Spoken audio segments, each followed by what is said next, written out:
You don't know it yet, but you have less than 20 hours to live. The sun rises over the Bay of Naples the way it always has. Golden light spills across red-tiled roofs. Somewhere below, a dog barks. A baker slides loaves into a stone oven. The smell of fresh bread drifts up the narrow streets. This is Pompeii.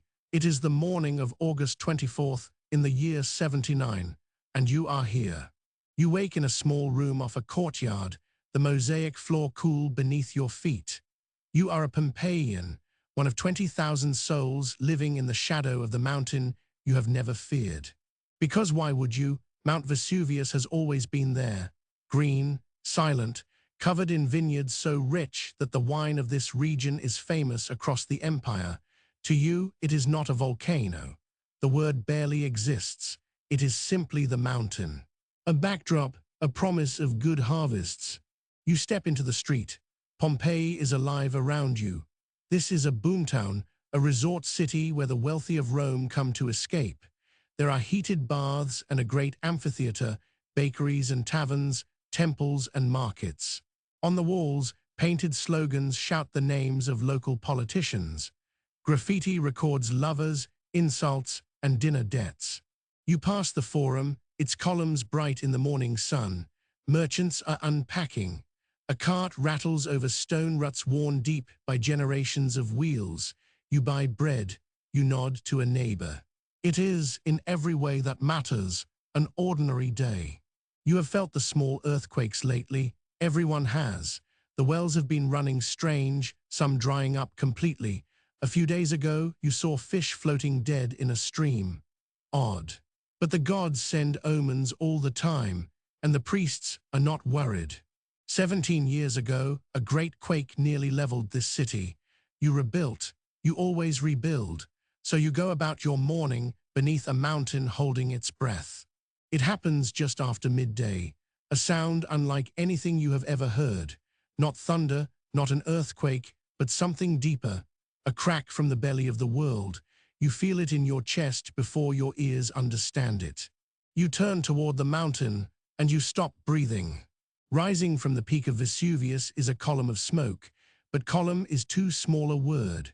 It climbs into the sky faster than a bird can fly, faster than thought. A pillar of black and gray, churning upward, spreading at its top into a monstrous shape. Later, a man watching from across the bay will describe it as a great pine tree of ash, its trunk rising and its branches unfurling against the heavens. You have no word for what you are seeing. No one does. The mountain you called the mountain has torn itself open. 12 miles into the sky, the column rises. It blots out the sun. At first, there is a strange stillness. People pour into the streets, pointing, shouting, some laughing nervously. Children stare. This is a spectacle, terrible and beautiful and impossible. Then the sky begins to fall. It starts as a light patter, like the first drops of a storm. But these are not raindrops. Small pale stones, pumice, light as foam and still warm from the fire that made them, begin to tumble from the sky. They bounce off the paving stones. They collect in doorways. Within an hour, they are ankle deep, then knee deep.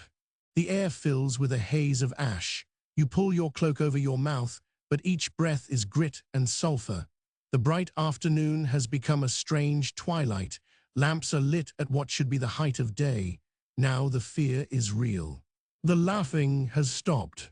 You have a choice to make, the same choice thousands are making in this moment, in homes across the city. Do you run, or do you stay? Many stay. They shelter indoors, believing the walls will protect them, waiting for it to pass, because things always pass. But the pumice keeps falling. Roofs, not built to hold this weight, begin to groan, then to buckle, then to collapse. To stay inside is to gamble that your ceiling will hold longer than the sky can fall. Others run. They tie pillows to their heads with strips of cloth, anything to soften the blows raining down, and they push into the streets, toward the harbor, toward the gates, toward anywhere that is away. You choose to run. You step into a nightmare. The streets you have walked your whole life are unrecognizable, buried in gray, lit only by the sick orange glow bleeding through the ash above. People stream past you, dragging children, clutching what little they grabbed. A lamp, a bag of coins, a small statue of a household god. Everyone is heading for the sea, but the sea will not save them. Down at the harbor, chaos. The water is churning, pulled strangely back from the shore, and the boats that could carry people to safety are being pounded by falling debris. Across the bay, a Roman admiral named Pliny has launched his fleet, not to flee, but to rescue. He is sailing toward the mountain, toward the people trapped on the shore. He will not save enough of them. And he will not survive the night. The darkness comes down now, total and absolute. Not the darkness of a closed room, one witness will write, but of a lamp blown out in a windowless place. You cannot see the person beside you. You hear them screaming for children, calling on the gods, some praying, some certain the gods themselves are dying and dragging the world down with them. You move by touch, by memory, by the current of bodies around you. Ash coats your lungs, the ground shudders, hours pass or maybe minutes. Time has stopped meaning anything. And then, around midnight, the column that has held itself up for 12 hours finally fails. It collapses. What comes down the mountain now is not stone and not smoke. It is worse than both. A pyroclastic surge, an avalanche of superheated gas and ash moving at over 60 miles an hour, hot enough to kill in an instant. It races down the slopes of Vesuvius in the dark, glowing faintly, silent, until the moment it is upon you. The first surges stop just short of the city walls. The people still alive inside feel a wave of scorching heat and choking air, and they know, without being told, that the end has come. You are among the ones who ran. You are on the road beyond the walls, packed together with hundreds of others who thought the sea meant safety. The final surge does not stop. It comes over the walls in the pre-dawn dark, and it takes the city in seconds. There is no outrunning it. There is no sheltering from it. For everyone still in Pompeii and everyone gathered on that shore, the world simply ends. Instantly. Mercifully fast, in a single searing breath. By the time the sun tries to rise on the next morning, there is nothing left to see it. Pompeii is gone, buried under 20 feet of ash and stone. The coastline itself has moved. The mountain sits quiet again, shorter now, having emptied itself onto the living. 20,000 people lived here yesterday. The city will not be heard from again for almost 1,700 years.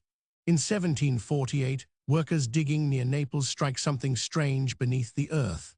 Walls, streets, then frescoes still bright, loaves of bread still in the oven where a baker left them, coins on a counter, a dog chained in a doorway, and most haunting of all, hollow spaces in the hardened ash, in the exact shape of the people who died there. When archaeologists pour plaster into those hollows, the dead return. A mother shielding her child, a man reaching for a door he never opened, strangers holding one another in their final breath. Their bodies are long gone. But the ash remembered them. It held their last moment for us to find. You walked these streets. You bought bread on that ordinary morning. You felt the ground shake, saw the pine tree of ash climb the sky, made your choice, and ran. That morning was 2,000 years ago. And yet, for a few minutes, you were there. You lived a day you were never meant to live. You are history.